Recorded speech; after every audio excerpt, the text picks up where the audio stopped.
Students, इस video में हम देखेंगे कि कौन से इम्पॉर्टेंट टॉपिक्स हैं जो कि जुडिशरी एग्जाम्स में आने की प्रोबेबिलिटी है, जिसके आपको पहले से ही बुलेट नोट्स पढ़ के रखने चाहिए एंड तैयारी करनी चाहिए।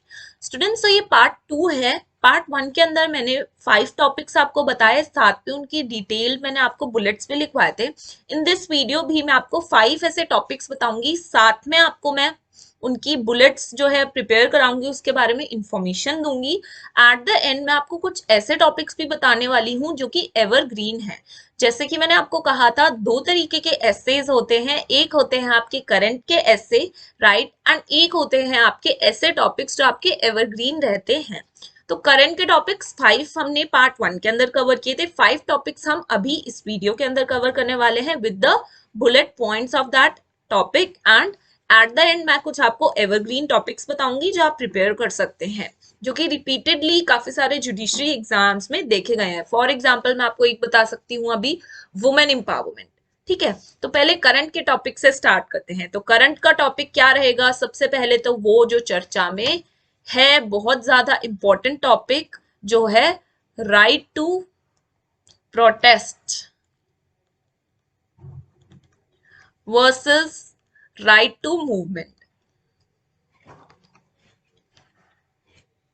ठीक है, अब हो सकता है एग्जाम में एग्जैक्टली ये टॉपिक ना आए, इसको थोड़ा मोल्ड कर दे वो टॉपिक को, बट आपको राइट टू प्रोटेस्ट और राइट टू मूवमेंट के वर्सेस जो है इम्पैक्ट पड़ता है इनका, वाइसा वर्सा, वो आपको जरूर देखना है, राइट। तो ये आप सोचेंगे बहुत ही बेसिक है मैम, ये जुडिशरी लेवल के लिए कहा। तो स्टूडेंट्स, ये इंपॉर्टेंट इसलिए हो जाता है क्योंकि अभी आपने फार्म बिल्स देखे, राइट, फार्म लॉज देखा, और उसमें प्रोटेस्ट जो है ये काफी ज्यादा चर्चा में आया था, और इसकी वजह से मूवमेंट जो है ये चर्चा में आया था कि जो लोग प्रोटेस्ट कर रहे हैं वो किसी का राइट टू मूवमेंट वायलेट हो रहा है इससे किसी का। ये दोनों ही आपके फंडामेंटल राइट्स हैं। अब इसको कैसे डील करना है, इस पे ऐसे आ सकता है क्योंकि अब ये इंपॉर्टेंट टॉपिक बन गया है। ठीक है, तो अब हम किसी भी टॉपिक को अटेम्प्ट कैसे करते हैं ये भी मैं आपको बता देती हूँ। सबसे पहले आप इंट्रो लिखेंगे। इंट्रो के अंदर आप मतलब बता सकते हैं जनरली जो भी टॉपिक है उसका, राइट। साथ में आप हो सकता है कोई कोट या स्टेटमेंट किसी वेल नोन पर्सन ने दी हो वो लिखेंगे। एट द एंड आप बॉडी लिखेंगे।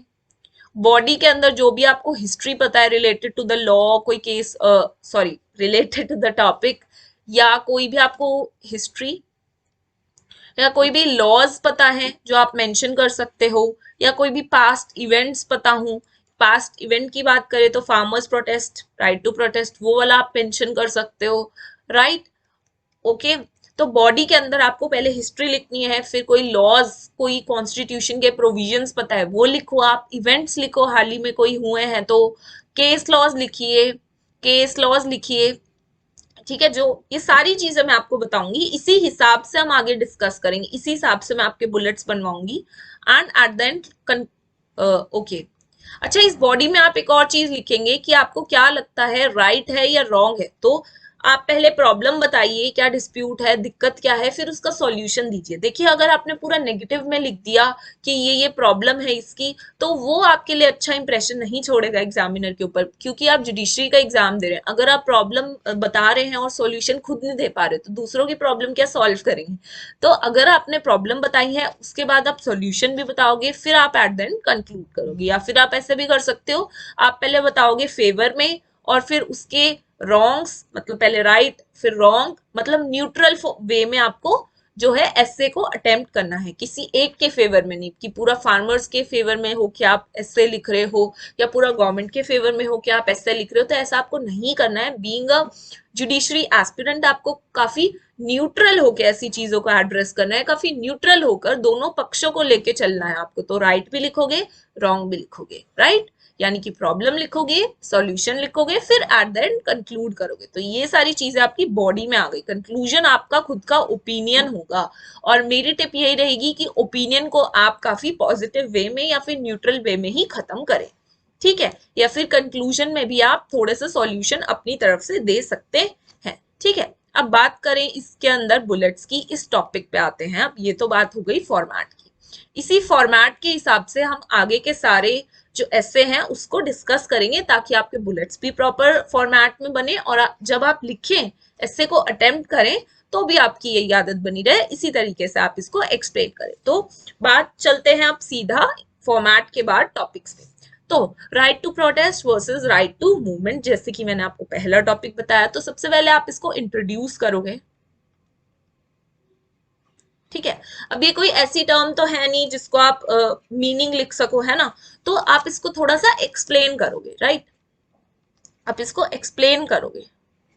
एक्सप्लेन कैसे कर सकते हो, आप बता सकते हो कि दोनों ही हमारे फ्रीडम सॉरी फंडामेंटल राइट्स के अंदर कवर होते हैं, दोनों ही, राइट टू प्रोटेस्ट भी, राइट टू मूवमेंट ही हमारे कॉन्स्टिट्यूशन के अंदर कवर्ड है, राइट, दोनों का ही इम्पैक्ट वाइसा वर्सा एक दूसरे पे पड़ रहा है, कोई प्रोटेस्ट कर रहा है तो किसी का मूवमेंट जो है, राइट टू मूवमेंट वायलेट हो रहा है, राइट, ओके।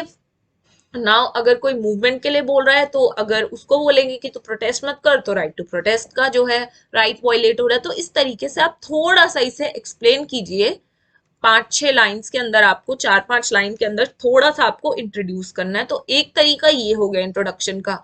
दूसरा तरीका ये होता है स्टूडेंट्स इंट्रोडक्शन देने का, दूसरा तरीका ये होता है कि इंट्रोडक्शन में आप समरी लिख सकते हो थोड़ी सी, जो आप अभी आगे लिखने वाले हो। ओपनिंग आप कैसे कर सकते हो कि आगे जो आप लिखने वाले हो उसकी थोड़ी सी समरी लिख सकते हो। तो दो तरीके रहते हैं इंट्रोडक्शन देने के, या तो आप एक्सप्लेन कर दो थोड़ा सा राइट टू प्रोटेस्ट और राइट टू मूवमेंट को, कहाँ है, फंडामेंटल राइट्स हैं, ये है, ठीक है, या फिर आप समराइज कर दो अपने पूरे एस्से को जो आप आगे लिखने वाले हो, ठीक है। ज्यादा मैं बोलूंगी कि आप पॉइंट नंबर 1 यानी कि एक्सप्लेन वाले से ही शुरू कीजिए, राइट। उसके बाद आपको कोई कोट पता हो, कोई स्टेटमेंट पता हो तो वो लिख सकते हैं किसी वेल नोन पर्सन की। अब फाइनली आ जाते हैं बॉडी पे, राइट। बॉडी पे पहले आप लिखेंगे राइट टू प्रोटेस्ट जो है हमारा राइट टू लाइफ, आर्टिकल 21 के अंदर हमारा कवर होता है, और इसको आप थोड़ा सा आर्टिकल 21 को थोड़ा सा एक्सप्लेन करेंगे। अगर राइट टू लाइफ है तो राइट टू प्रोटेस्ट भी है क्योंकि वो हमारा हक है। उसके बाद राइट टू मूवमेंट आप आर्टिकल 91 के अंदर जो है ये आप थोड़ा सा बताओगे, राइट।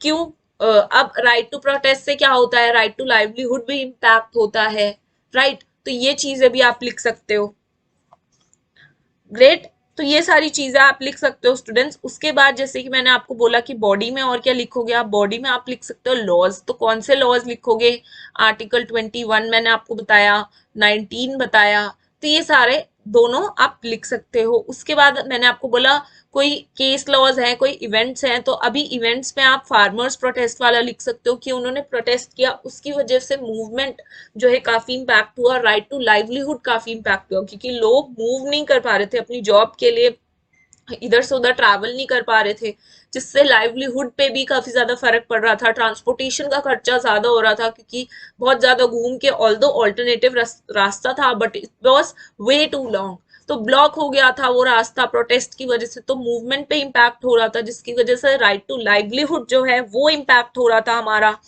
राइट। तो लाइवलीहुड से रिलेटेड आप Olga Tellis versus Bombay municipal corporation वाला केस लॉ जो है वो मेंशन कर सकते हैं, यहाँ पर केस लॉ की बात आती है तो, राइट।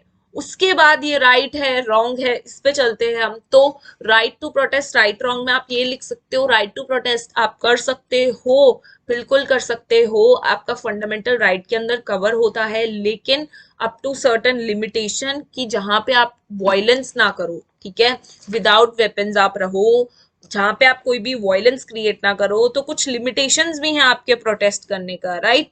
पीसफुल होना चाहिए, विदाउट वायलेंस होना चाहिए। मेनका गांधी वाला जो केस है वो आप यहाँ पे कोट कर सकते हो। तो राइट टू प्रोटेस्ट आपका एब्सोल्यूट नहीं है, उस पे कुछ लिमिटेशंस भी हैं कि sovereignty of India, integrity of India, ये सारी चीजें कि कोई वायलेंस ना हो, ये सारी चीजें आपको देख के चलनी है, अदरवाइज आपके पास राइट टू प्रोटेस्ट है। उसके बाद आप इसके अंदर 51A भी जो है, जो कि ड्यूटी है सिटीजन्स की, ठीक है, फंडामेंटल ड्यूटीज, फंडामेंटल राइट्स हैं तो फंडामेंटल ड्यूटीज है, 51A को भी कंसीडर आप करके चलो कि कोई भी आप इंडिया की जो चीजें हैं, प्रॉपर्टी है, उसको आप रिस्पेक्ट करो, उसको आप खराब वराब मत करो, तो कुछ आपकी ड्यूटीज भी हैं, तो 51A भी आप मेंशन कर सकते हो। और ये भी लिख सकते हो ठीक है के पक्ष में कि ये ठीक भी है इस तरीके से, क्योंकि अगर प्रोटेस्ट होंगे तभी आपकी डेमोक्रेसी जो है वो प्रॉपर तरीके से हो सकेगी। जैसे हम डेमोक्रेसी की बात करते हैं तो जो पॉइंट्स हमें अच्छे नहीं लग रहे, हो सकता है लोगों ने उनके लिए प्रोटेस्ट किया, तो डेमोक्रेसी अगर प्रॉपर डेमोक्रेसी कह रहे हैं तो वहां पे राइट टू प्रोटेस्ट भी होना चाहिए। सही के लिए हम ये लिख सकते हैं, गलत और सही है में आप ये भी लिख सकते हैं। सही है अगर नॉन वायलेंस है, शांतिपूर्वक है, पीसफुल है। अगर गलत है में आप ये लिख सकते हैं कि प्रोटेस्ट करे इलीगल डिमांड्स के लिए, तो वो बिल्कुल गलत है। अगर विद वायलेंस है तो बिल्कुल गलत है, क्योंकि राइट टू प्रोटेस्ट आपका कोई वो एब्सोल्यूट राइट नहीं है। ऑल्दो इसके नेगेटिव में आप ये भी लग सकते हो क्योंकि इम्पैक्ट करता है काफी ज्यादा राइट टू मूवमेंट को, जिससे लोगों का राइट टू लाइवलीहुड भी इफेक्ट हो रहा था। और इसके एग्जाम्पल में आप फार्मर्स प्रोटेस्ट वाला भी लिख सकते हो। ठीक है, एग्जाम्पल जो रिसेंट इवेंट था, अभी अभी रिपील हुआ है फार्म लॉज। अब ये फार्म लॉज भी इंपॉर्टेंट टॉपिक बन जाता है, क्या लिखना है आपको फार्म लॉज में, कैसे लिखना है, ये मैं आपको पार्ट 2 है, ये अभी पार्ट 1 के अंदर आप देख सकते हो, जो मैंने पहले से ही ऐसे टॉपिक का एक वीडियो डाल रखा है, वो आप देख सकते हो। तो इस तरीके से आप बॉडी जो है इसमें ये सारी चीजें लिख सकते हो। शाहीन बाग का केस लिख सकते हो, रेड फोर्ट पे जो हुआ था अभी 15 अगस्त को, तो आप वो वाली चीजें मेंशन कर सकते हो। Right, okay. नाउ सॉल्यूशन आप देख सकते हो। एट द एंड आपको अपने कंक्लूजन लिखना है। कंक्लूजन में कहूंगी न्यूट्रल फॉर्म में लिखिए, ना तो आप ज्यादा, जैसे आपने फार्मर्स का इवेंट दे दिया, ना तो आप ज्यादा फार्मर्स के पक्ष से कहिए ना गवर्नमेंट के, काफी न्यूट्रल वे में दोनों पक्ष को रखते हुए लिखिए कि सॉल्यूशन ठीक है, वो प्रोटेस्ट कर रहे हैं ठीक है, लेकिन अप टू सर्टेन लिमिटेशन, जहाँ पे कोई वायलेंस ना हो, पीसफुल हो। राइट, उसके बाद आप लिख सकते हो कि उन्हें अपनी फंडामेंटल ड्यूटीज भी फॉलो करनी चाहिए, उसके दायरे में रह के 51A भी वो फॉलो करें, उसके दायरे में रहते हुए वो राइट टू प्रोटेस्ट अपना कर सकते हैं, लेकिन कुछ एब्सोल्यूट नहीं है, लिमिटेशन में कीजिए। इस तरीके से कीजिए किसी का राइट टू मूवमेंट इन्फ्रिंज ना हो, राइट टू लाइवलीहुड पे कोई इम्पैक्ट ना हो।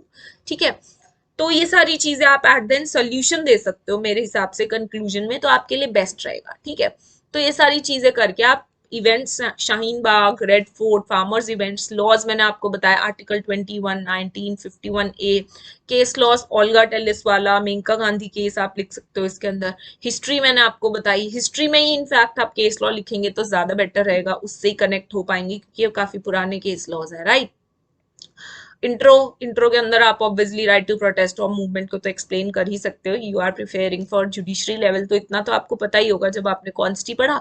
और कंक्लूजन में आप जो मैंने आपको बताया सॉल्यूशन दे दीजिए कि हाँ कर सकते हैं, काफी कर सकते हैं प्रोटेस्ट, लेकिन इस हद तक कीजिए किसी का राइट टू मूवमेंट इफेक्ट ना हो, ना ही किसी का लाइवलीहुड इफेक्ट हो। 51A को आप फॉलो कीजिए, फंडामेंटल ड्यूटीज। तो इस तरीके से आप अपना कंक्लूजन दे सकते हैं। ठीक है, आई होप आपको सारे पॉइंट्स आपने नोट कर लिए होंगे और आपको पता चल गया होगा कि बॉडी में क्या लिखना है, इंट्रो में क्या लिखना है और सॉल्यूशन देना है कंक्लूजन में, या फिर न्यूट्रल वे में आप भी आप खत्म कर सकते हैं इसे। राइट, अब आते हैं सेकंड टॉपिक पे जो है आपका right to privacy.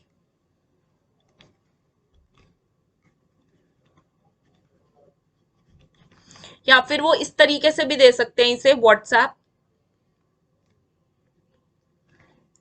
Privacy policy. Okay students, WhatsApp privacy policy अभी हाल ही में काफी ज्यादा चर्चा में थी, क्योंकि इसके अंदर कुछ ऐसा अपडेट आया था जिसके अंदर आप सभी को, जो यूजर्स हैं व्हाट्सएप के, उनको कुछ न्यू टर्म्स एंड कंडीशंस आए थे, उनको एक्सेप्ट करना था, उसके बाद ही आप यूज कर पाएंगे। तो ऐसी क्या चीजें थी जिसके लिए काफी ज्यादा प्रॉब्लम हो रही थी, प्रिवेसी को इफेक्ट करी थी, तो क्या इश्यूज थे, वो सारे हम इसमें लिखेंगे। राइट टू प्रिवेसी आपका क्या कोई फंडामेंटल राइट है, तो आप वो भी देखेंगे इसके अंदर। तो आपको ये वाला ऐसे क्या अटेम्प्ट करना है और इसमें क्या चीजें लिख सकते हैं स्टूडेंट। सबसे पहले तो आप इंट्रो देंगे, इंट्रो दे दीजिए कि सोशल मीडिया जो है बून है अपनी सोसाइटी के लिए एक, क्योंकि ह्यूमन सिविलाइजेशन में ये काफी ज्यादा हेल्प कर रहा है। और आजकल कोविड की वजह से जैसे कि सारी चीजें जो है सोशल मीडिया यानी कि डिजिटल हो गई हैं, सोशल मीडिया के थ्रू लोग कम्युनिकेट कर पा रहे थे डॉक्टर से, टीचर से। राइट, तो सोशल मीडिया काफी ज्यादा इंपॉर्टेंट रोल प्ले करता है आजकल इंटरैक्ट करने के लिए। सोशल स्किल्स भी इंटरेस्ट होते हैं, स्टूडेंट्स लर्न कर पाते हैं, टीचर से कम्युनिकेट कर पाते हैं और इजीली कम्युनिकेशन हो जाता है, जिससे it made life more easier. Right, तो व्हाट्सएप आप थोड़ा सा बता दीजिए, काफी ज्यादा इंपॉर्टेंट है। इनफैक्ट ज्यादा कम्युनिकेशन वाली जो साइट है जो आजकल चल रही है वो व्हाट्सएप ही है। तो इंट्रोड्यूस कर दीजिए आप थोड़ा सा। उसके बाद आप फाइनली बॉडी पे आ जाते हैं। बॉडी के अंदर आप लिखेंगे कि क्या ऐसी चीजें हैं जो क्रिटिसाइज कर रही है व्हाट्सएप प्रिवेसी पॉलिसी को। तो आप लिख सकते हैं, क्योंकि कहा जा रहा है कि शेयर करता है इंफॉर्मेशन विद यूजर्स की इंफॉर्मेशन विद फेसबुक, और जो अदर पार्टनर्स कंपनीज हैं व्हाट्सएप के साथ, तो उनके साथ ये शेयर करता है इंफॉर्मेशन को। तो इसलिए इसको क्रिटिसाइज किया जा रहा है। लोगों को प्रिवेसी इश्यूज हो रहे हैं, कंसर्न्स हो रहे हैं कि क्या ये कौन सी इंफॉर्मेशन शेयर की जाएगी, राइट। तो लोग शिफ्ट हो रहे हैं, ऑल्टरनेटिव एप्लीकेशंस ढूंढ रहे हैं व्हाट्सएप से हटके। अलग अलग एप्लीकेशन आजकल चर्चा में आ रही है, टेलीग्राम वगैरह हो गया। अब जो फाइनली व्हाट्सएप की तरफ से क्या क्लैरिफिकेशन आया है कि आपकी इंफॉर्मेशन जो है जो शेयर की जाएगी दैट इज डिफरेंट। आपके कॉन्टैक्ट्स वगैरह वो सारी चीजें कि आप ब्राउजर पे क्या सर्च करें वो सारी चीजें शेयर की जाएंगी, लेकिन जो आपकी चैट्स हैं, जो आपकी कॉल्स हैं, वो आपकी प्राइवेट हैं, वो शेयर नहीं की जाएंगी। तो ये जो है रिप्लाई आया, ये क्लैरिफिकेशन दी व्हाट्सएप की तरफ से, right. In the response they told that कि मैसेज और कॉल्स को जो है शेयर नहीं किया जाएगा, ये आपके प्राइवेट रहेंगे, बट जो अदर इंफॉर्मेशन है जैसे आपका कॉन्ट्रैक्ट हो गया, ब्राउजर में आप क्या देख रहे हो, तो ये सारी चीजें जो है शेयर की जा सकती हैं with the Facebook and other partners company, right. उसके बाद क्या पॉलिसी में क्या कहा गया, इस पॉलिसी के तहत यूजर्स को टाइम दिया गया 8 फरवरी 2021 का, कि 8 फरवरी 2021 तक सारे यूजर्स जो आगे यूज करना चाहते हैं व्हाट्सएप को, वो कुछ टर्म्स एंड कंडीशंस जो हैं व्हाट्सएप की वो एक्सेप्ट करें, राइट। उसके बाद ही ये यूज कर पाएंगे। अब ये टर्म्स एंड कंडीशन क्या थी, वो ये थी कि आपके अब जो कॉन्टैक्ट्स हैं, जो आपका ब्राउजर जो मैंने आपको बताया हिस्ट्री वगैरह है, ये सारी शेयर की जाएगी फेसबुक वगैरह के साथ, ठीक है। अब जो आपका डाटा है वो ट्रांसफर भी किया जा सकता है टू द यूएस और अदर पार्टनर कंपनी जिस कंट्रीज के अंदर है वहां पे शेयर किया जा सकता है। तो क्रिटिसिज्म लिखिए, रिस्पॉन्स क्या आया वो लिखिए, राइट टू प्रिवेसी के बारे में भी आप लिख सकते हैं, हमारा कॉन्स्टिट्यूशन राइट टू प्रिवेसी देता है, वो सारे लीगल प्रोविजंस आप इसके अंदर मेंशन कीजिए, अगर व्हाट्सएप से रिलेटेड भी आ जाए या राइट टू प्रिवेसी। देखिए ये एक चर्चा है, ये एक हॉट टॉपिक है, तो इसके अंदर हो सकता है थोड़ा सा मोल्ड करके दे दें आपको। तो आपको व्हाट्सएप प्रिवेसी पॉलिसी के बारे में पता होना चाहिए और राइट टू प्रिवेसी के बारे में भी पता होना चाहिए, ठीक है। सो आप राइट टू प्रिवेसी से रिलेटेड केस लॉ लिखिए, इसके अंदर कॉन्स्टिट्यूशनल प्रोविजन लिखिए, it comes under the fundamental right, ये सारी चीजें आप लिख सकते हो, राइट। ओके, नाउ पॉलिसी आप लिख सकते हो व्हाट्सएप प्रिवेसी पॉलिसी, और आप ये लिख सकते हो कि व्हाट्सएप प्रिवेसी पॉलिसी इंडिया में नहीं लॉन्च हो सकती थी अगर इंडिया में कोई डाटा प्रोटेक्शन लॉ होता तो, बट इंडिया में अभी तक कोई डाटा प्रोटेक्शन लॉ नहीं है जिसकी वजह से व्हाट्सएप इंडिया में इस पॉलिसी को लॉन्च कर पाया। तो ये काफी ज्यादा इंपॉर्टेंट चीज है, ये आप लिख सकते हैं। एट द एंड आप फाइनली कंक्लूड करेंगे अपने एस्से को, तो कंक्लूजन में आप कौन कौन से पॉइंटर्स लिख सकते हैं, ये आ जाता है आपका कि लोगों को, इंडियंस काफी ज्यादा वल्नरेबल कंडीशन पे है क्योंकि राइट टू प्रिवेसी के लिए काफी ज्यादा कंसर्न है, क्योंकि इंडिया में कोई ऐसा डाटा प्रोटेक्शन लॉ भी नहीं है। अगर होता तो व्हाट्सएप इस तरीके की पॉलिसी इंडिया में लॉन्च नहीं कर पाता। तो ये सारी चीजें आप कंक्लूड करके खत्म कर सकते हो इसे, ठीक है। With this we are done with this topic. अब चलते हैं नेक्स्ट टॉपिक पे, टॉपिक नंबर 3 जो कि है justice delayed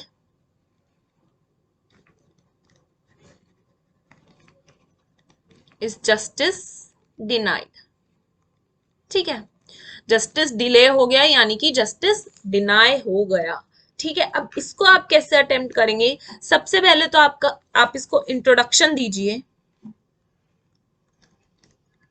justice delay it justice denied में आप मीनिंग, जैसे कि मैं आपको कहती हूँ, इसका मतलब लिख दीजिए कि भाई जस्टिस देने में देरी हो गई है, तो यही समझ लीजिए जस्टिस आपको नहीं दिया गया है, जस्टिस डिनाई कर दिया गया है। तो इस बात को आप थोड़ा सा एक्सप्लेन कीजिए, और फिर आप कोर्ट लिख सकते हैं, स्टेटमेंट लिख सकते हैं। तो आप क्या कोर्ट या स्टेटमेंट लिख सकते हैं कि injustice anywhere is a threat to to justice, injustice anywhere is a threat to justice everywhere, right। तो इस चीज को आप मार्टिन लूथर ठीक है। तो मैंने आपको कहा था वेल नोन पर्सन की कोई कोट हो, कोई स्टेटमेंट हो तो आप वो लिख सकते हैं। तो इस केस में ये मैंने आपको कोट या स्टेटमेंट बताई है, ठीक है, आप कॉपी डाउन कर सकते हैं। तो ये आपका हो गया इंट्रोडक्शन, ठीक है। फिर आप आ जाइए बॉडी पे। अब बॉडी में आप क्या लिखेंगे, कोई पास्ट में हिस्ट्री आप लिखेंगे, कोई इवेंट्स लिख सकते हैं, कोई केस लॉ लिख सकते हैं, प्रोविजंस लिख सकते हैं, राइट। तो आप क्या कर सकते हैं कि भवरी देवी वर्सेस स्टेट ऑफ राजस्थान लिख सकते हैं, जो कि आपका है विशाखा गाइडलाइंस, है ना। तो वर्क प्लेस से रिलेटेड जो गाइडलाइंस आई थी, वर्क प्लेस पे वुमेन्स की सेफ्टी के लिए हमने कुछ विशाखा गाइडलाइंस बनाई थी। वो कहाँ से बनाई थी, भावरी देवी वर्सेस स्टेट ऑफ राजस्थान के केस से। अब देखिए विशाखा गाइडलाइंस इतनी ज्यादा इंपॉर्टेंट है, उस केस से विशाखा गाइडलाइंस तो आ गई, पर टिल डेट अभी तक भावरी देवी को जो है जस्टिस नहीं मिल पाया है। तो ये देखिए, justice delay is justice denied. इतना लंबा अरसा हो गया है, हाई कोर्ट तक किया, कितना हाई प्रोफाइल केस है विशाखा, कितना इंपॉर्टेंट गाइडलाइंस आई उस केस से, बट स्टिल अभी तक भवरी देवी को टिल डेट कोई जस्टिस नहीं मिला है। तो इस तरीके के आप एग्जाम्पल को कोट कर सकते हैं, और आप लिख सकते हैं कि फॉर 20-20 साल लग जाते हैं सबऑर्डिनेट कोर्ट से हायर कोर्ट्स में केस को जाने के लिए। अब पीढ़ियां दर पीढ़ियां चली जाती हैं, वो पर्सन जो है प्लेंटिफ की डेथ हो जाती है, लीगल रिप्रेजेंटेटिव आगे कंटिन्यू करते हैं, ठीक है। अब जो है इतना लंबा केस चल जाता है, पीढ़ियां दर पीढ़ियां चल रहा है, काफी ज्यादा कॉस्ट हो जाती है, काफी ज्यादा फ्रस्ट्रेशन हो जाती है, राइट। तो इसीलिए ये जो है जस्टिस जो है इनएफिशिएंट हो जाता है, इनइफेक्टिव हो जाता है, ठीक है। इतना लंबा टाइम लग रहा है। अब ये जो है justice delay is justice denied, जिसपे आप ऐसे लिख रहे हो, सबसे पहले तो आपको ये पता होना चाहिए कि ये जो मैगजीन है ये किसने दिया। तो ये मैगजीन यूके के पीएम ने ग्लैडस्टोन, ग्लैडस्टोन, GLADSTONE, ग्लैडस्टोन ने दिया था, जो कि यूके के पीएम थे। तो he said justice delayed is justice denied, right. तो ये आपको पता होना चाहिए। ऑल्सो इंश्योर करना चाहिए प्रिंसिपल ऑफ नेचुरल जस्टिस, अगर आप उसी को फॉलो नहीं कर रहे तो ऑब्वियसली वही बात आ जाती है, फिर justice delay is justice denied. तो ये थर्ड पिलर है, जुडिशरी थर्ड पिलर होता है, executive, legislative and then judiciary. अगर जुडिशरी ही जस्टिस लोगों को नहीं मिल पा रहा तो डेमोक्रेसी कैसे होगी। थर्ड पिलर अगर का वर्क नहीं हो रहा, लोगों को नहीं मिल रहा, तो आप डेमोक्रेसी भी प्रॉपरली एक तरीके से नहीं फॉलो हो रही है। तो ये चीजें आप लिख सकते हो। फिर उसके बाद आप जस्टिस, जस्टिस 2 बार आ रहे हैं इसके अंदर, तो जस्टिस को आप डिफाइन कर सकते हो। प्लेटो की आप डेफिनेशन इसके लिए लिख सकते हो कि जस्टिस जो है काफी इंपॉर्टेंट है, जस्टिस के बिना ह्यूमन लाइफ सरवाइव नहीं कर सकती है। तो जस्टिस का स्पीडी ट्रायल्स होने चाहिए, जिससे लोगों को जस्टिस जो है डिले ना हो, ठीक है। जैसे कि भावरी देवी का केस आपने लिखा, राइट। उसके बाद आप लिख सकते हैं अब ये डिले होने का रूट कॉज क्या है। मैं आपको एक टिप देना चाहूंगी, अब आप जुडिशरी के लिए ही कर रहे हैं, जजेस ही आपका पेपर चेक कर रहे होते हैं, तो आप ज्यादा जुडिशरी को जो है नेगेटिवली क्रिटिसाइज ना करें, ठीक है। तो रूट कॉज जो आप लिख रहे हैं तो ये लिख सकते हैं आपकी जस्टिस डिले क्यों होता है, क्योंकि प्रॉपर स्टाफ नहीं होता, लैक ऑफ स्टाफ लिख सकते हो आप, ठीक है। तो अराउंड 1 मिलियन लोगों के लिए जो होता है 20 जजेस होते हैं, राइट। तो इसको बढ़ाना चाहिए, स्टाफ बढ़ाना चाहिए, राइट। 80% जो केसेस है सब ऑर्डिनेट कोर्ट्स में ही पेंडिंग है, आगे आते ही नहीं है, तो इससे भी काफी ज्यादा पेंडेंसी बढ़ती है। स्टाफ जो है पहली बात तो लैक है स्टाफ, दूसरी बात जो स्टाफ है वो भी प्रॉपरली ट्रेंड नहीं है, ठीक है। ऊपर से एडवोकेट्स जो है स्ट्राइक्स वगैरह करते हैं, उससे भी डिले हो जाता है, राइट। उसके बाद जैसे आपने अभी भावरी देवी का केस जो है एज एन एग्जाम्पल कोट किया था, तो स्पीडी ट्रायल होना चाहिए, ये आपका फंडामेंटल राइट भी है। तो इस ताकि आपका फंडामेंटल राइट ना वायलेट हो, इसको भी देखना चाहिए कोर्ट्स को। तो उसके लिए आप हुसैनरा खातून का केस लिख सकते हो, हुसैनरा खातून 1976। तो इसमें कोर्ट ने कहा कि आपका स्पीडी ट्रायल आपका एक फंडामेंटल राइट है। So right of speedy trial is a fundamental right, जो आपका आर्टिकल 21 में इंक्लूड होता है। तो ये भी देखना चाहिए कोर्ट्स को कि ये भी आपका वायलेट ना हो। उसके बाद ये तो बात कही हुसैनारा खातून में कि स्पीडी ट्रायल आपका फंडामेंटल राइट है। तो ताकि स्पीडी ट्रायल हो, इसके लिए कोई रूल्स, कोई गाइडलाइंस भी बनानी चाहिए, तभी तो स्पीडी ट्रायल होगा। तो इसके लिए एक दूसरा केस आया AR अंतुले, ठीक है, हुसैनारा खातून के बाद AR अंतुले वर्सेस RS नायक 1992। तो इस केस में गाइडलाइंस आई स्पीडी ट्रायल के लिए, राइट। इसमें कहा गया स्टाफ को, कोर्ट के स्टाफ को इंक्रीज किया जाना चाहिए, फ्री लीगल एड प्रोवाइड की जानी चाहिए लोगों को, और कोर्ट्स के लिए कुछ ऐसे प्रोसीजर, कोई ऐसा रूल्स के अंदर टाइम फिक्स कर देना चाहिए कि ये केस जो है इतने टाइम में डिस्पोज करना है। लेकिन ये वाला जो पॉइंट था सुप्रीम कोर्ट ने डिनाई कर दिया इस पॉइंट के ऊपर कि ऐसा नहीं हो सकता, क्योंकि ये fact to fact, circumstances to circumstances हर केस पे डिपेंड करता है। तो इस पॉइंट को, इस टाइम लिमिट आप ऐसे नहीं फिक्स कर सकते। It depends on the court, court की डिस्क्रिशनरी पावर पे ही हमें ये चीज छोड़ देनी चाहिए, ठीक है। लेकिन हम फिर भी देखें, अगर सीआरपीसी के अंदर हम देखें तो सीआरपीसी के आप ये वाले प्रोविजंस इसके अंदर मेंशन कर सकते हो, सेक्शन 157 सबसेक्शन 1, 173 का सबसेक्शन 1, कि जैसे ये एफआईआर आई आप फटाफट इन्वेस्टिगेशन स्टार्ट कीजिए, कोई भी डिले नहीं होना चाहिए इन्वेस्टिगेशन में। और एक और सेक्शन आप लिख सकते हो जो अमेंडमेंट के थ्रू आया 173 का सबसेक्शन 1A, जो कि बोलता है रेप केसेस में, जो रेप केसेस हैं उसकी इन्वेस्टिगेशन 2 मंथ्स के अंदर कंप्लीट होनी चाहिए। 2 मंथ्स के अंदर इन्वेस्टिगेशन कंप्लीट करना है आपको, जो कि मैंडेटरी है। उसके बाद आपको चार्जशीट सबमिट कर देनी है कोर्ट में। तो इस तरीके से भी स्पीडी ट्रायल इंश्योर किया गया, राइट। उसके बाद एज एन एग्जाम्पल, जैसे भवरी देवी का केस आपने दिया था, तो जस्टिस डिलेज जस्टिस डिनाइड में आप जो लिख सकते हैं कि कुछ ऐसे हाई प्रोफाइल केसेस होते हैं, जैसे निर्भया केस है, उसमें भी इतना ज्यादा डिनाई हो गया, जिसमें सारे फैक्ट्स ऑलरेडी पता थे, तो उसमें भी इतना ज्यादा डिले हो गया। तो सोचिए लो प्रोफाइल जो है, जो कभी पता ही नहीं चलते, जो बाहर इतने मीडिया लेवल पे नहीं होते, तो उनमें कितना टाइम लगता होगा। निर्भया केस में आपको 7 से 8 साल लग गए, तो बाकी केसेस का सोचिए। तो आप ये भी एग्जाम्पल दे सकते हैं, राइट। उसके बाद आप इसमें लिखिए जो जस्टिस एनवी रमन्ना थे, जस्टिस एनवी रमन्ना जो कि आपके सीजे बन गए हैं, अब तब वो सीजे नहीं बने थे, तो उससे पहले उन्होंने दिया था विजन 2020, जिसमें कि उन्होंने कहा था, जिसमें कि उन्होंने कहा था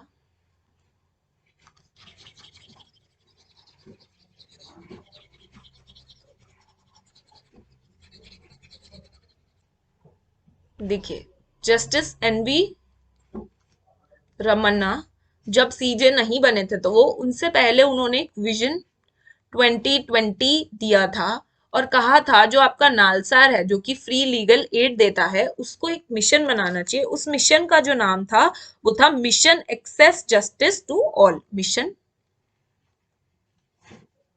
एक्सेस जस्टिस टू ऑल, ठीक है। तो ये मिशन चलाना चाहिए नालसार को, तो ये जो है कहा था जस्टिस एनवी रमन्ना ने, जो आपके सीजे जो है बन गए हैं, राइट। तो ये चीज भी आप इसके अंदर मेंशन कर सकते हैं। ये आपकी करंट की नॉलेज भी दिखाएगा एग्जामिनर को। और करंट की नॉलेज दिखाने के लिए एक और चीज है, अभी थोड़े समय पहले ही जो बॉम्बे हाई कोर्ट था, उन्होंने 12-13 घंटा जो है नॉन स्टॉप सिटिंग करी थी, जिसके अंदर उन्होंने 80 केसेस जो डिस्पोज किए थे। तो ये भी स्पीडी ट्रायल का एक काफी अच्छा एग्जाम्पल सेट हुआ। लेकिन इसकी वजह से ये ना हो कि स्पीडी ट्रायल करने की वजह से justice hurried is justice buried हो जाए, कि जल्दी के चक्कर में जस्टिस बरी हो गया, जो काम आपको जस्टिस देना था वो हो नहीं पाया, जल्दबाजी की वजह से गलती ना हो जाए। तो इस बात का भी आपको ध्यान रखना है। तो ये बातें आपको ये दर्शाएंगी कि आप करंट अफेयर से भी अपडेटेड हैं, करंट लीगल अफेयर से भी अपडेटेड हैं, तो अच्छा इंप्रेशन छोड़ेंगे। इन चीजों को आप लिख सकते हो, राइट। अब एट द एंड कंक्लूड करेंगे आप, कंक्लूजन में आप क्या लिख सकते हैं, आप लिख सकते हैं कि सुप्रीम कोर्ट की जो बेंचेस हैं, सुप्रीम कोर्ट की जो बेंचेस हैं वो जोनल बेंचेस जैसे कि दिल्ली में है, पर अदर स्टेट के लोगों को काफी ट्रैवल, काफी कॉस्ट लगेगी। तो सुप्रीम कोर्ट की जो बेंचेस हैं अलग अलग जगह में, साउथ, नॉर्थ, वेस्ट, अलग अलग जगह जो है और भी बनाई जा सकती हैं। उसके बाद एफिशिएंटली हो तो फास्ट ट्रैक कोर्ट्स बनाए जाने चाहिए, लोक अदालत जो है वो और ज्यादा सेटअप करनी जानी चाहिए। ई कोर्ट्स जो है, everything is digital now, E courts को प्रमोट करना चाहिए, राइट। इसमें आप गुजरात के हाई कोर्ट्स वाला एग्जाम्पल भी लिख सकते हो, जस्टिस हरी जस्टिस बरी लिख सकते हो। ये बॉम्बे हाई कोर्ट का मैंने आपको बताया 12 से 13 घंटों में उन्होंने 80 केसेस डिस्पोज किए। तो इसी तरीके का स्पीडी सिस्टम होना चाहिए ताकि, और लोगों को अवेयरनेस क्रिएट करी जानी चाहिए, लोगों को जुडिशरी सिस्टम के बारे में प्रॉपर सेटअप होना चाहिए। ई समन्स वगैरह भी, डिजिटल टाइम आ गए तो ई समन्स वगैरह भेजे जाने का भी चीजें होनी चाहिए। और 24/7 डिजिटल फाइलिंग जो है, केस फाइलिंग होना चाहिए। केस फाइलिंग करने के लिए कोर्ट में ना जाना पड़े, 24 आवर्स डिजिटल फाइलिंग जो है वो अवेलेबल होनी चाहिए। तो ये सारी चीजें आप लिख सकते हो, राइट। तो मैंने इसके अंदर बहुत इंपॉर्टेंट पॉइंट्स बताया और ये बहुत इंपॉर्टेंट टॉपिक है स्टूडेंट्स, ठीक है। ना फाइनली अगले टॉपिक पे चलें। अगला टॉपिक भी बहुत ज्यादा चर्चा में है, 5G technology in India. 5G technology in India, ये भी काफी ज्यादा इंपॉर्टेंट है करंट अफेयर्स के पॉइंट से भी देखें। अब करंट अफेयर्स से आप अपडेटेड हैं तो आपको इस टॉपिक के बारे में भी पता होगा। तो सबसे पहले इंट्रोड्यूस आप इसको कर दीजिए, इंट्रोड्यूस आपको कर दीजिए इसको, कि ये 4G के बाद नेक्स्ट है 5G, fifth generation cellular technology है। इंटरनेट स्पीड जो है काफी ज्यादा फास्ट हो जाएगी। उसके बाद आप फाइनली बॉडी पे आइए, इससे बॉडी पे आइए। थोड़ा सा आपने बता दिया, fifth generation cellular internet data है, तेज हो जाएगी स्पीड वीड। फिर बॉडी पे आइए, बॉडी में अब आप लिखेंगे इसके इम्पैक्ट्स क्या होंगे, पॉजिटिव नेगेटिव, इसको क्रिटिसाइज क्यों जा रहा है, किया जा रहा है जूही चावला का केस, तो इन सब चीजों के बारे में लिखेंगे। अब बॉडी के अंदर आप लिख सकते हो इसके जो अच्छी जो पॉजिटिव चीजें हैं वो ये है कि हाई स्पीड हो जाएगी आपके इंटरनेट की, हाई स्पीड हो जाएगी इंटरनेट की। एक्सीडेंट्स जो हैं वो कट डाउन हो जाएंगे, वो कम हो जाएंगे। जो डिसीज है वो डायग्नोस हो पाएगी, उसका एक्यूरेट ट्रीटमेंट हो पाएगा, ठीक है। और इससे क्या होगा, और ज्यादा क्रॉप्स जो है ग्रो करेंगी मोर एफिशिएंटली, मोर इफेक्टिवली। टीचर्स जो है एजुकेशन बढ़ पाएगा। देखिए 5G बहुत अच्छी टेक्नोलॉजी है कि डॉक्टर दूसरी कंट्री में यहाँ वहां बैठ के यहाँ का इलाज कर पाएगा। और जैसे आप रास्ते में चल रहे हो, आप घर जा रहे हो समर्स में, तो आप यहीं से अपने घर का एसी ऑन कर पाओगे। तो ये ऐसी ज्यादा इतनी अच्छी टेक्नोलॉजी है, तो इन सब चीजों के बारे में आप लिख सकते हैं, इसके पॉजिटिव इम्पैक्ट्स। अब बात करें अब इसके नेगेटिव इम्पैक्ट्स की स्टूडेंट्स, तो काफी ज्यादा इस पे क्रिटिसाइज किया जा रहा है कि ये जो इसके रेडिएशंस है वो काफी ज्यादा इम्पैक्ट कर सकते हैं ह्यूमन लाइफ को, राइट। कैसे? ह्यूमन लाइफ में जैसे कैंसर जैसी डिसीजेस हैं, ऐसी हो सकती हैं, बट लोग इस बात पे इसे क्रिटिसाइज कर रहे हैं। बट ऐसी कोई रिसर्च नहीं आई है अभी तक जिससे ये साबित हो कि इसकी रेडिएशन से जो है कैंसर जैसी बीमारियां हो सकती हैं। अब जो हरियाणा जुडिशरी के स्टूडेंट्स देख रहे हैं या अदरवाइज भी, बट हरियाणा के लिए एक मैं इंपॉर्टेंट चीज बता दूं, हरियाणा के अगर इवेंट की बात करें हम किसी की, इससे रिलेटेड हरियाणा में एक इवेंट हुआ था जो इनके रोहतक के तितोनी विलेज में हुआ था। वो ये हुआ था स्टूडेंट्स की एक एक्सपेरिमेंट रिसर्च की जा रही थी 5G के ऊपर, जिसमें कि एक टावर जो है वो लगाया गया इस एरिया में 5G नेटवर्क का। सो उसी दौरान क्या हुआ, जैसे कि आप सबको पता है कोविड चल रहा था, कि काफी ज्यादा डेथ हुई उस विलेज के अंदर। और विलेजर्स ने ये चीजों को काफी ज्यादा स्प्रेड किया कि उस जो टावर लगाया गया है 5G का, राइट, उसकी वजह से उन पे इम्पैक्ट हो रहा है, उस वजह से डेथ्स हो रही हैं और ज्यादा लोगों की वहां पे।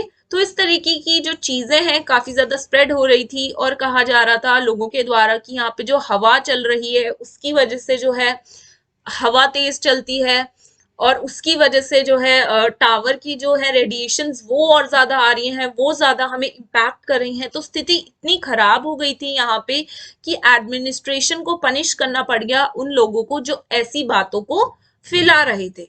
तो ये इवेंट आप मेंशन कर सकते हैं। हरियाणा स्टूडेंट्स, जो हरियाणा जुडिशरी वाले स्टूडेंट्स हैं वो तो जरूर करें इस इवेंट को, तो इससे पता चलेगा कि आप हरियाणा जिस स्टेट के लिए आप अपियर होना चाहते हैं उसके करंट प्रेजेंट में जो चीजें हो रही हैं उससे भी आप अपडेटेड हैं। तो अब आपने एक बार इंट्रोडक्शन में इसको इंट्रोड्यूस किया क्या है 5G, उसके बाद बॉडी में आपने इसकी बातों को लिखा, positive impacts, negative impacts, criticise क्यों किया जा रहा है, इवेंट के बारे में आपने लिखा। अब आप लॉ से रिलेटेड भी जूही चावला 5G केस के बारे में लिख सकते हैं, राइट। जूही चावला केस भी आप लिख सकते हैं। तो ये सारी चीजें लिखने के बाद आप कंक्लूड करेंगे फाइनली अपने एस्से को। और कंक्लूजन में आप स्टूडेंट्स क्या लिखेंगे? कंक्लूजन में आप लिख सकते हैं the benefits outweighs the side effects, यानी कि जो बेनिफिट हो रहे हैं वो आउटवे कर देते हैं साइड इफेक्ट्स को। यानी कि जैसे एग्जांपल लिख सकते हैं आप, जैसे वैक्सीनेशन स्टार्ट हुई थी उसमें भी लोगों ने काफी ज्यादा क्रिटिसाइज किया था, लेकिन ऑल्दो वैक्सीन के कुछ साइड इफेक्ट्स हैं but still it is saving the life of millions. तो benefits outweighs the side effects. ऐसे ही जब इलेक्ट्रिसिटी आई थी पुराने जमाने में एट द पहले, तो क्या हुआ? सबसे पहले जब इलेक्ट्रिसिटी आई थी लोगों ने कहा हमारी डेथ हो जाएगी, हमें करंट लग गया तो। लेकिन स्टिल इस बात पे भी ये चीज, लेकिन इलेक्ट्रिसिटी नहीं होती आज के समय में तो देखिए आप कैसे, आप मेरी क्लास ही ना ले पाते। पहली बात तो ये क्लास या एजुकेशन सिस्टम पूरा चेंज होता, जो डिजिटल वर्ल्ड में आप लोग पढ़ पा रहे हैं, तो बिना इलेक्ट्रिसिटी के तो ये पॉसिबल ही नहीं हो पाता। ना लाइट्स होती, ना कैमरास, ना लैपटॉप्स, ना कुछ भी नहीं। तो देखिए एट द तो ये कंसर्न है कि इलेक्ट्रिसिटी से लोगों की डेथ हो सकती है, बट स्टिल इसके जो बेनिफिट्स हैं वो ऐसे हैं that that outweighs the side effects, जो हटा देते हैं साइड इफेक्ट्स को भी। ठीक है, तो आप ये एग्जांपल दे सकते हो, ये कोट इनफैक्ट आप लिख सकते हो, the benefits outweighs the side effects. तो इसमें एग्जांपल दे सकते हैं आप कंक्लूजन में वैक्सीनेशन का और ये इलेक्ट्रिसिटी वाला। देन आप फाइनली कंक्लूड कर दीजिए ऑल्दो 5G टेक्नोलॉजी के कुछ साइड इफेक्ट्स हैं लेकिन बेनिफिट्स भी हैं, राइट। तो काफी ज्यादा अच्छा कंक्लूजन होगा ये, काफी ज्यादा प्रेजेंटेबल कंक्लूजन होगा जो आपको दूसरों से अलग बनाएगा, राइट। सो या, तो this was all for this topic. अब चलते हैं फाइनली नेक्स्ट टॉपिक पे जो काफी ज्यादा इंपॉर्टेंट है, जो कि है आपका आत्मनिर्भर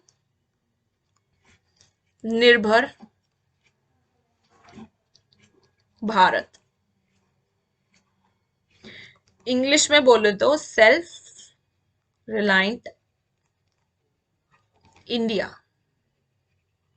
स्टूडेंट्स ये काफी ज्यादा इंपॉर्टेंट है, काफी ज्यादा इंपॉर्टेंट है। तो इस पे अब आपको क्या क्या चीजें लिखनी है? देखिए सबसे पहले तो आप इसको इंट्रोड्यूस कर सकते हैं कि ये जो आत्मनिर्भर भारत मिशन है, इसको किसने लॉन्च किया? तो इसको प्राइम मिनिस्टर जो है हमारे नरेंद्र मोदी जी, उन्होंने लॉन्च किया। तो पीएम ने लॉन्च किया। अब इसका एम क्या था? इसका एम ये था कि अपनी कंट्री को इंडिपेंडेंट बनाया जा सके, दूसरी कंट्रीज की जो डिपेंडेंसी है उससे छुटकारा पाया जा सके, राइट। सेल्फ रिलायंस हो, सेल्फ सफिशिएंसी आए, तो ये इसका एम था।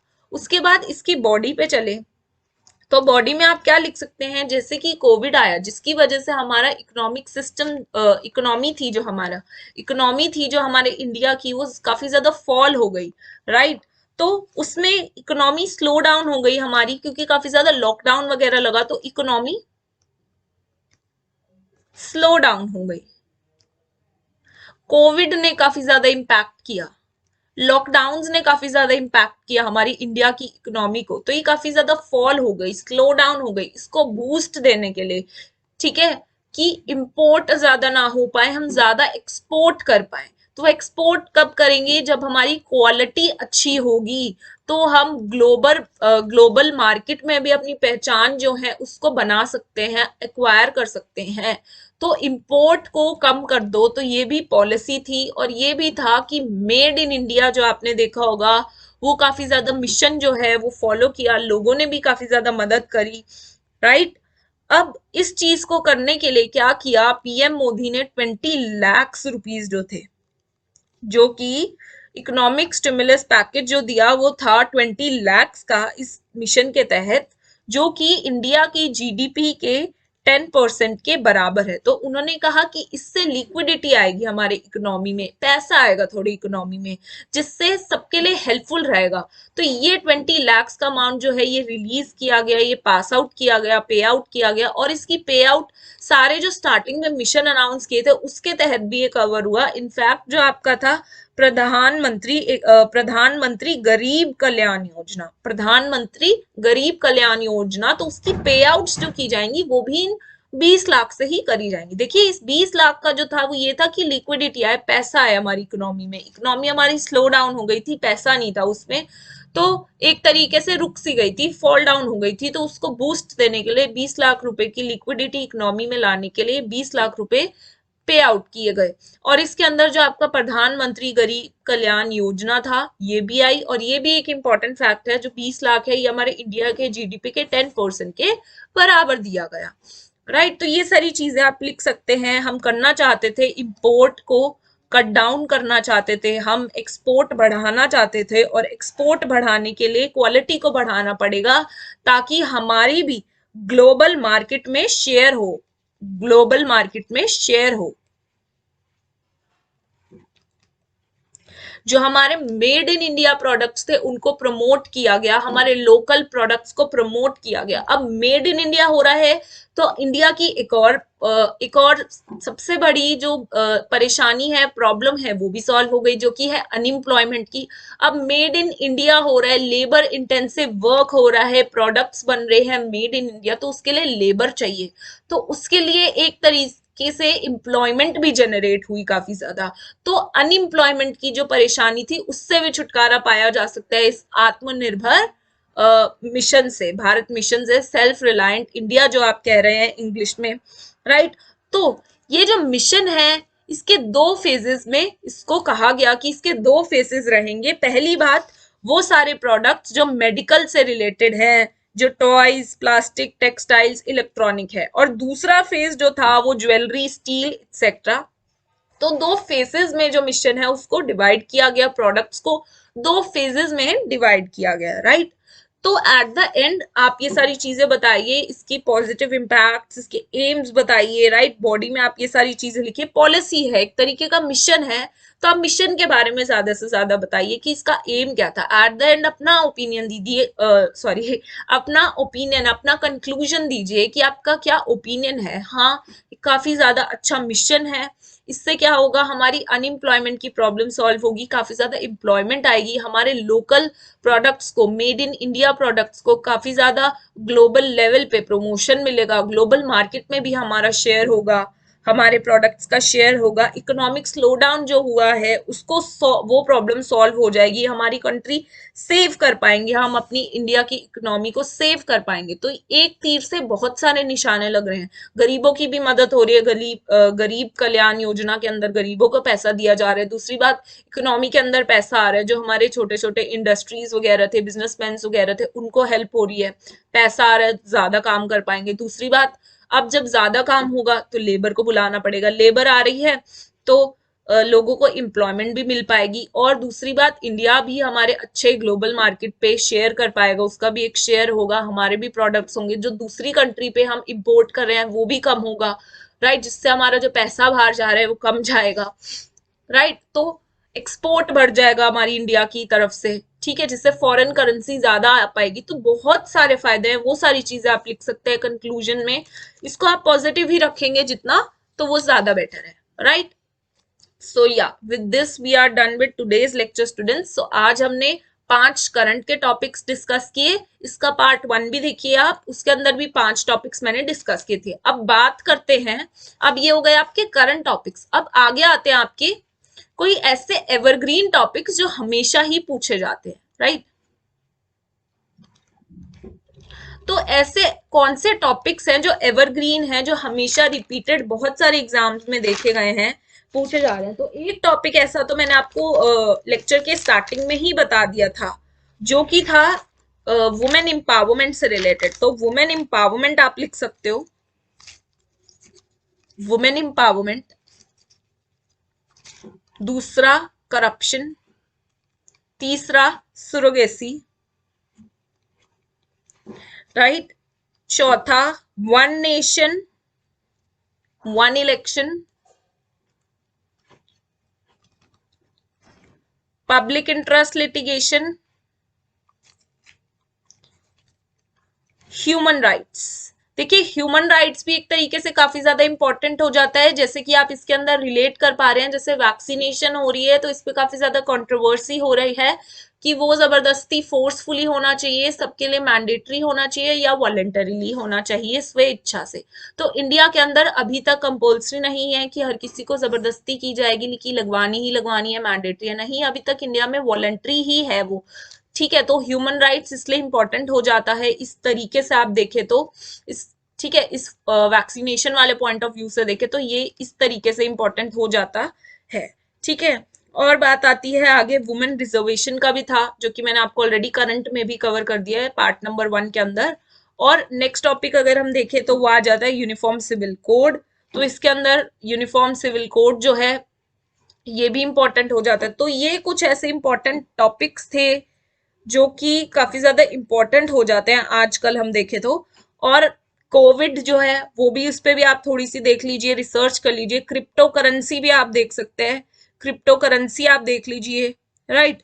तो या अब खत्म हो गए हैं ये सारी इंपॉर्टेंट एस्से की जो सीरीज चल रही थी, पार्ट 1 पार्ट 2। तो सारे मैंने आपको करंट के टॉपिक्स जो मेरे को लगते थे वो कवर किए, कुछ एवरग्रीन टॉपिक्स बताए। So now we are done with the essay topics. अब नेक्स्ट वीडियो में कौन से टॉपिक पे बनाऊं, Haryana judiciary, Rajasthan judiciary, Uttarakhand judiciary, कौन से टॉपिक पे बनाऊं, तो आप वो कमेंट करके मेरे को बताइए, मैं वीडियो जरूर बनाऊंगी। और कोई भी डाउट्स हो, कोई क्वेश्चंस हो, कोई हेल्प चाहिए हो स्टूडेंट्स, तो वो आप कमेंट सेक्शन में लिख सकते हो, मैं रिप्लाई जरूर करती हूँ। या अगर आपको मेरी गाइडेंस अच्छी लगी हो students, so you can subscribe my channel for more such videos. So yeah let's meet in the next lecture students.